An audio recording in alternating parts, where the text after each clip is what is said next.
talagang naiyak talaga ako kasi nakita ko na yakap ko sila. Tapos nandito kayo sa tabi ko, kumakain ng balot na paninda ko. Buong-buo nila kami winelcome. Kami yan na surprise. Maliit lang po yun. Oh, yes. Yes,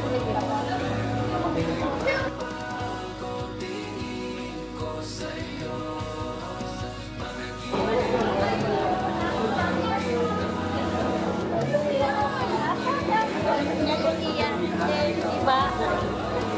Hindi ako makapaniwala kasi hindi ko akalain yung Bini pala yung makakarap ko. napakalaking privilege yun. Oh, Bini. Lalo na nakita ko yung itsura niya. Grabe, tapos naman